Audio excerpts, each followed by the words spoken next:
Okay, so Builder Lab has been due now and the Factory Lab is published. That's gonna be due. I made it due on Tuesday because we don't technically meet on Monday. That does mean that the next lab we will probably have. I can probably make it due Tuesday rather than Monday to give you a full week to work on it.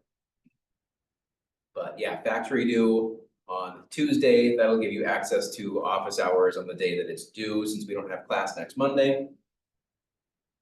And then keep in mind that you should be making significant progress on your project. You should be getting stuck for the first time relatively soon. We're probably going to have some kind of project work day, possibly tomorrow, but in the very near future. Because we don't have a ton of content left to cover in the class, and I want to make sure that people have the opportunity to iterate on, get feedback on your project. But that's only going to be useful to you if you are stuck and can utilize the in-class time. Questions on where we are or where we are headed? We're coming down the barrel here. We have prototype, we have observer, we have command, we have adapter and facade, and then I'm going to cover just kind of an overview of the remaining design patterns at a very high level. That's the plan for the rest of the quarter in terms of lecture content. And I also want to get a little bit more practice with some object Euler problems, Caddis problems, something that will also give you some experience working with a lot of the tools that you've developed so far in your programming careers. So there's not much left to talk about with prototype. It will probably take me 5 minutes, 5 to 10 minutes to finish up. And then I have a programming problem for us to work on once we finish that. So last time we introduced the prototype design pattern.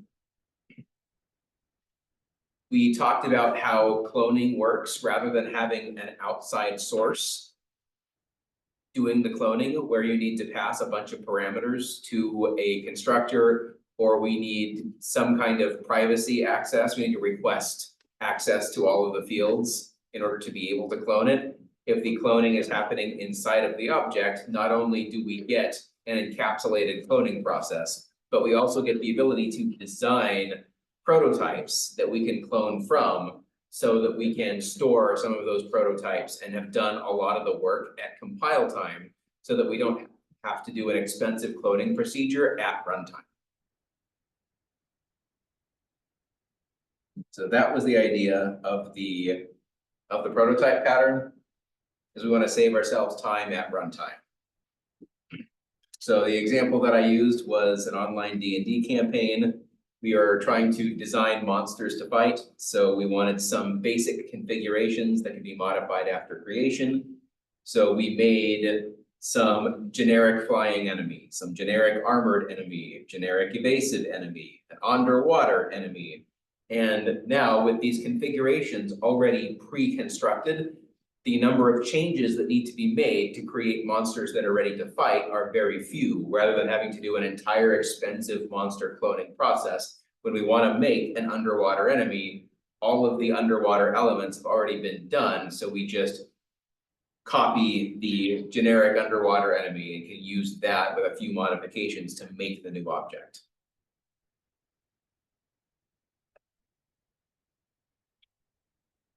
All right, so let's actually talk about the implementation of the prototype pattern. We'll start with the actual UML.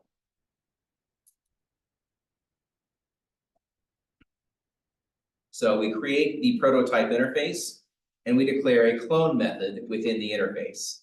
So in this case, we're going to clone shapes. So the application has access to the shape interface. And in order to implement any particular kind of shape, we need to implement a clone method. So now to have a rectangle, the rectangle needs to be able to clone itself. To have a circle, the circle needs to be able to clone itself. To be able to make any new shape that implements this shape interface, we have to implement the clone inside of it to be able to make a deep copy of it.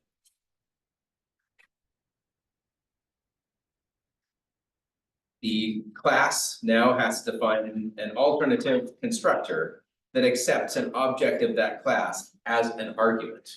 What we mean is that there's a constructor for a rectangle that takes a rectangle.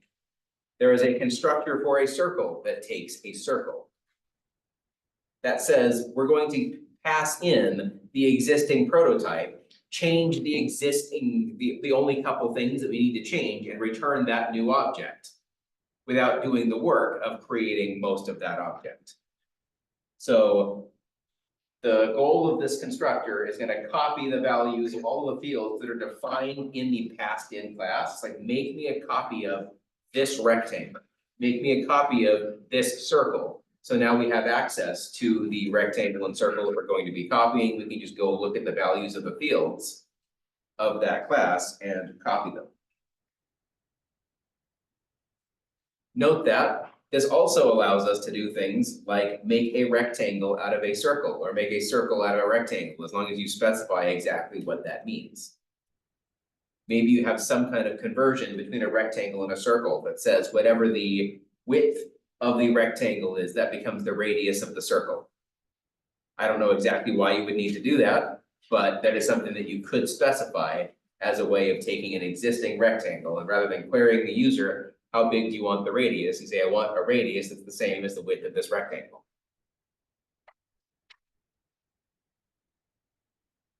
Then you need to write the clone method in each of these subclasses, which is just going to make one of the new, in this case, superclass, like a shape object, and any necessary adjustments that you need to be able to make this generic shape into a rectangle, this generic shape into a circle. And now you can start to see how in an inheritance hierarchy like D&D monsters, you might have things like abstract classes that define most of what you need in a monster. You just need to make a change from that to make an actual monster that is fightable.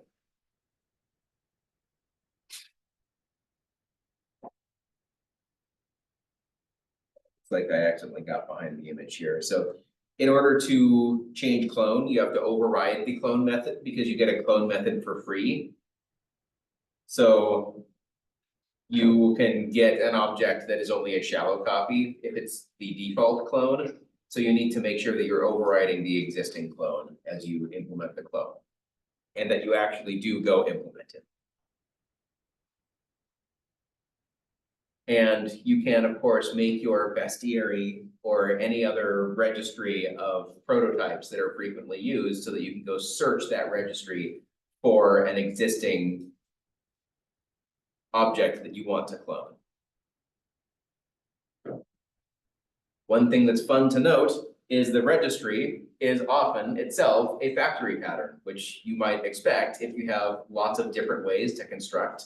Remember that when we talked about the factory pattern, we talked about how we had different ways to create pizzas. There was the New York style and the Chicago style, and that is different ways to create the same kind of object. You can imagine that it's exactly the same thing to branch and create a bunch of different monster subtypes. So the factory pattern is a very natural extension of the prototype pattern to be able to specify the different types that you might have in this registry of frequently used prototypes.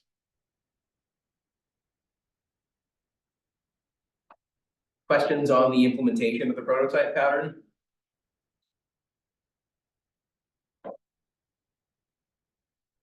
It's pretty straightforward. You just make sure that you have a clone in the interface. Then you need constructors in each of the subclasses that take an element that is itself. And then you need to override clone to be able to deep copy an object of that type. You can also create a centralized registry of frequently used prototypes.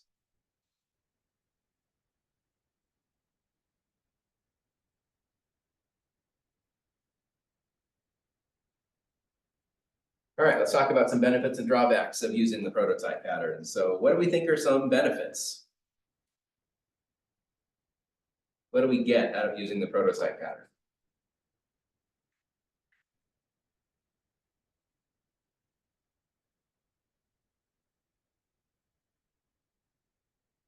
There are a couple of really big ones. Yeah. You can specify the configurations for your objects. Yeah, so you might be able to do things like save the user some time by starting with something that already exists. You have a prototype that already exists, so you can clone that prototype rather than asking the user for a bunch of things. So one thing that it does is it hides the complexity of making instances from the client. And as we know, the less the client has to do, the better.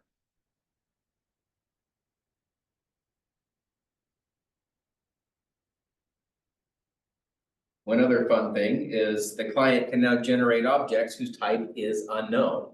This allows you or the user to specify, I just want to make a shape.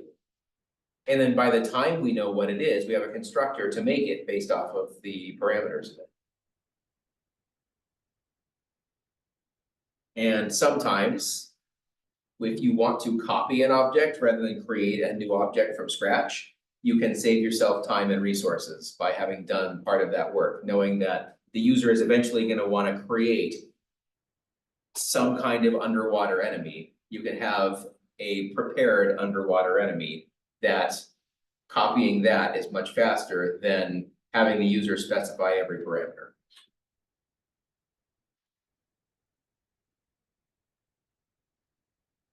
You should consider using prototype if you find yourself implementing a system that has to create a bunch of new objects of a bunch of different types in some kind of hierarchy. So you might find yourself thinking, I would want to use the factory pattern for this, but if it becomes a multi-layered factory where you need a factory to specify the type of object that you need a factory for to specify, you get a complex hierarchy like that, then you can, like creating monsters would be a pretty complex hierarchy. You can remove some of the complexity of that hierarchy by creating prototypes and some of the frequently used versions of that. So you have to create a bunch of different objects, a bunch of different types in some kind of hierarchy where the objects are related to each other. Monsters are monsters. Underwater monsters are underwater monsters, even though there are different types of underwater monsters. You can then fill out some of that as you go. A big drawback to this is that, of course, there's complication in copying objects. There can be many moving parts. Like object A references object B, references object C, references object A, and you have to deal with that complexity when you're dealing with making objects. If the client is responsible for it, then the client can generate that information. If you, the coder, are responsible for that, then you have to be very careful about the construction process. It's also only worth going through all of this work if it's going to save you or the client a bunch of time in the future. If you're only making a few instances of your enemies for a one-off D&D campaign, you don't want to go through the process of creating this entire bestiary and registry and pre-making some of the enemies if this is not some system that's going to be used a lot in the future.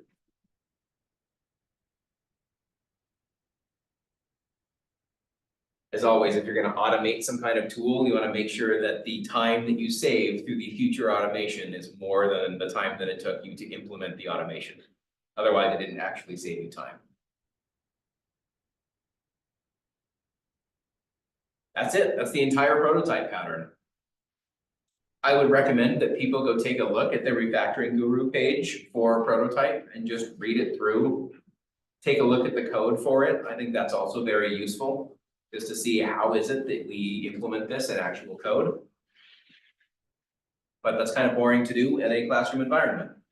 So now that you have the tools to understand it, I recommend that you go do it. Last minute questions on prototype?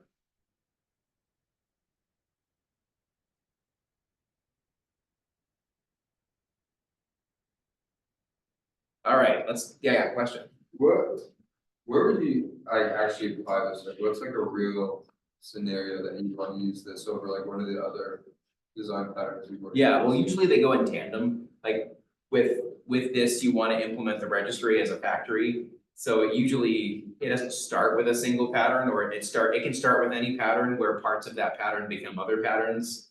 But yeah, anytime that you have an example of objects of many types in a complex hierarchy, that can show up just about anywhere. So whenever you have a UML and you have a section of that UML where you have a very large inheritance hierarchy, so you have a bunch of subclasses and then some superclasses, and those all have a superclass, and you have a large hierarchy like that, if you are trying to access one of these subclasses through the highest level abstract class or interface, then you have to go through a large scale process to make that object and return it.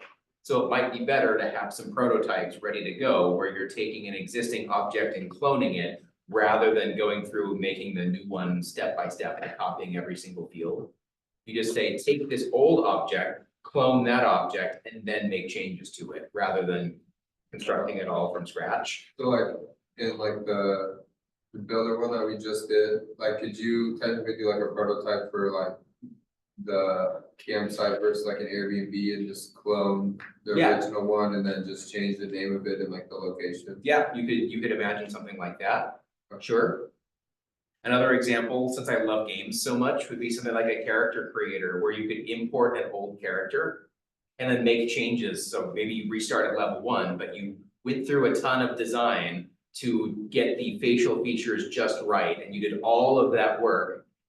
And you want to start from where you were and make some small changes to the character that you had made before. You could start with a copy of what you had done rather than having the user specify, I want to blow out the cheeks a little bit, I want to smash the head, I want to move the ears back, that's all the client's work. Whereas we have a copy of you doing all of that work somewhere on your drive. So why not implement the ability to copy that existing character, and now you make changes to that existing character to make your new character.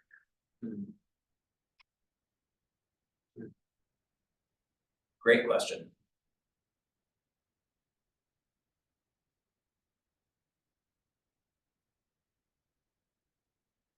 All right, a Project Euler problem that I want to work on is called names scores. So we're going to, this is problem number 22.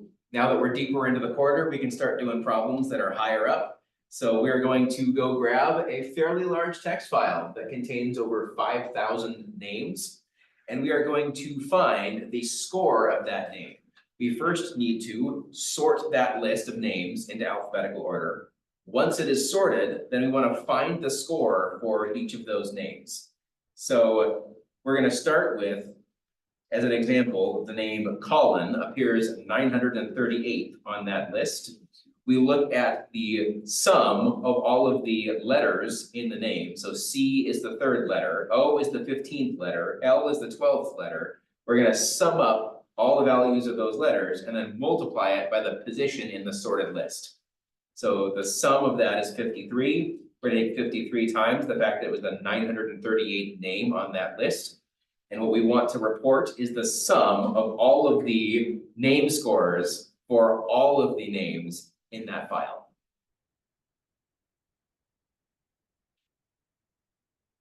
Does that make sense?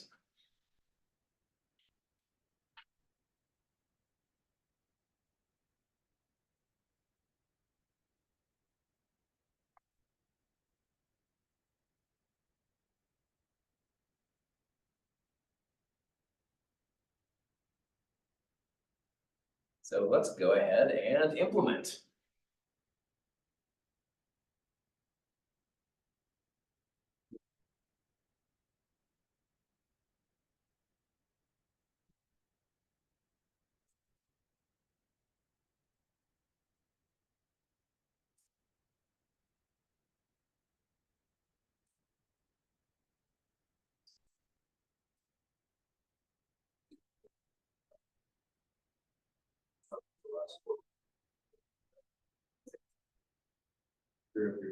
So basically I can take one of them to fall. And you have to take 3 of them. Rather than that, right now you can just take 3 of them and you walk. So you can walk across instead of it. Yeah. It's up to you, that's just what it's doing, singing direction.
Now that we've had a chance to look at this for a few minutes, what are people's thoughts on how to solve it?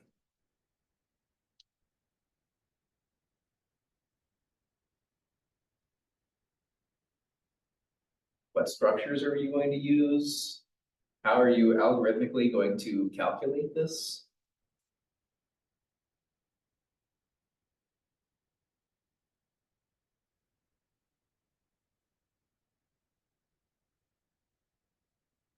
I was just gonna get the input file and like add it to a list, so like make it so there was a 35 list that What kind of list are you gonna use?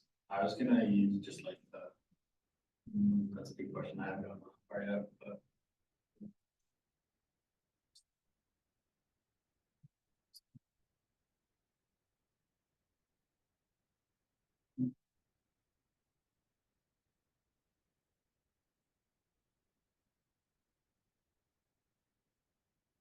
You do something like reading of each one. I give an input that only reads in chars, and then you grab the value from each char. That would be, and then you can just add it all together. From like a super basic. Yeah. How would you know that you are done with one name and starting the next one? If you're reading it character by character, you'd be using, does a scanner have a next char? I think it should, regardless of whether it does or not. It would be nice, but there's nothing in next char that's gonna tell you, oh, you went over a new line.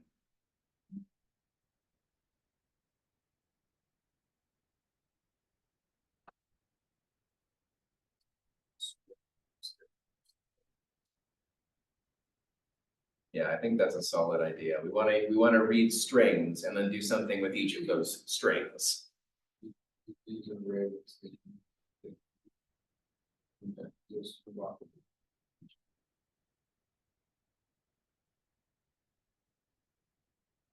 Oh, those aren't the ASCII values, are they?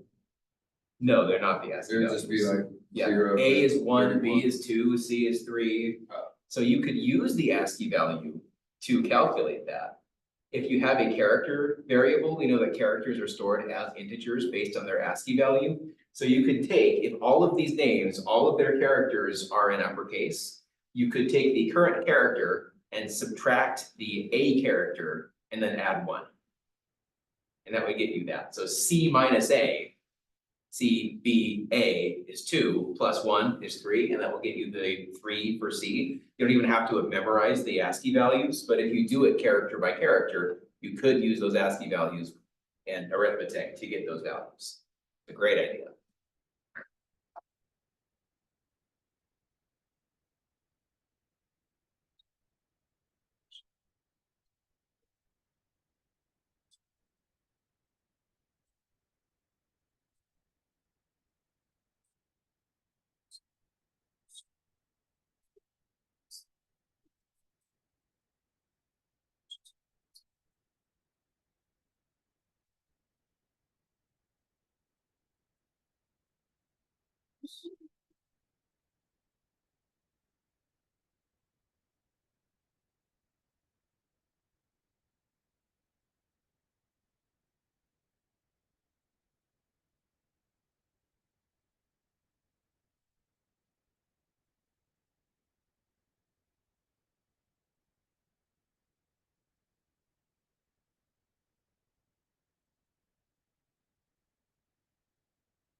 Excellent. That's how it's stored. Quotes. Comma separated. No new lines.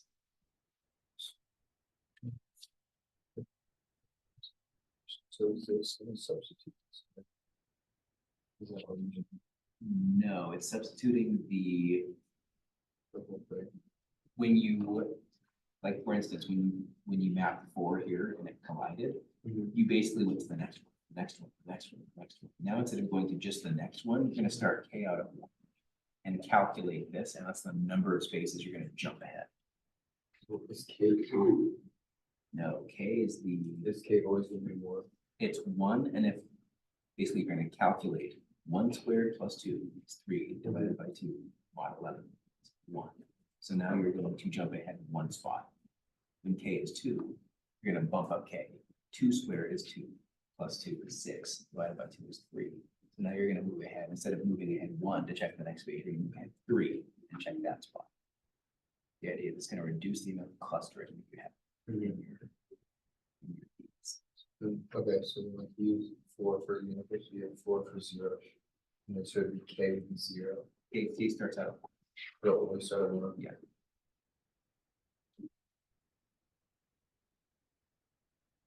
So it'll start at 1. then you move one in. And then look at the next one. Oops, that's full. And then now I go from Now- 2. Well, K is two, calculate that. Two squared plus two over two is three. Then you're gonna add three to that and check index four. At 3 to 1. Three to your old index. Before, which is still covered. Or it's still full. So then I go. If I do 4. Yeah. So 4 squared plus 2, which is just 6, 15, 9. So 9. You're gonna add nine, and yeah. Oh, add 9 to 1.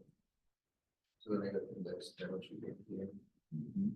Then if that's 4. And you're gonna put ten in there, Mm, and mod 11, you're gonna check that. okay. Actually, I don't know if you do that, because then it's gonna map to the same things. I think you increase K equals one, K equals two, K equals three, K equals four. Add something like to it. Yeah, so just add one to K.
So.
K was the original hash.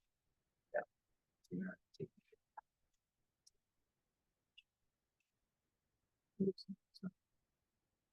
So for particular four, that means four hashed to the next zero. So K is always zero. Okay, so I'm to the one, so the one right there, and then what would happen to that? So then you're gonna take the still original hashed position, and then you're going to. Where was the?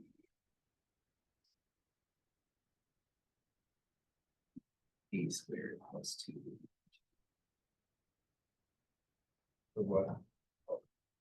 So basically, what I'm using as a reference is that you're going to take the K stands for the original hashing position, and you're adding to that. And this isn't the same as ours, but the idea is you're adding 1, 2, 3 in a quadratic fashion. So then this, I can change this plus two. No, I think it's still a K. When you start out with 1, it goes to 2, and then it goes to 3. You're adding.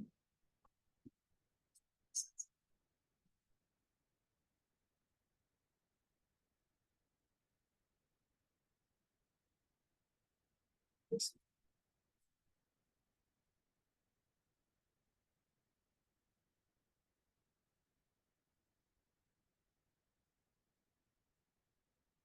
Would that be, could it be the place it before, like, so if it hashes the first time, it has to be to one. And then when I put one in, and then I guess. I keep one, Yeah, this should be producing fewer collisions. However, it's supposed to work, should be producing fewer collisions. Let me mess with that. Thank you.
How are people doing with this?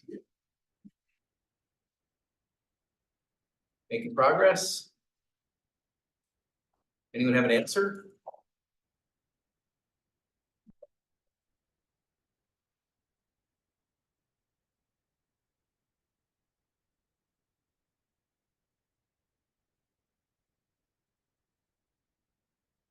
I think we will come back to this tomorrow and see if we can crank out a solution. And if we're able to do that, then we can probably spend the rest of the class period. I can answer some questions about the implementation of your projects. And then starting a little bit later this week, I'm actually gonna have a couple of surveys for you to fill out. I'm gonna be looking at basically changing up a little bit of the slideshow software that I use. So I'll be interested to hear from people about the experiences that you have, both with the way that I've been doing presentations and with some of the changes that I'll be doing. So I'll be looking at that and giving you a couple of surveys for that over the next couple of days.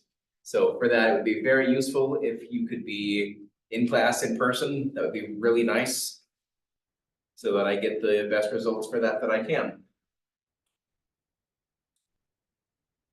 So I will see you tomorrow for that.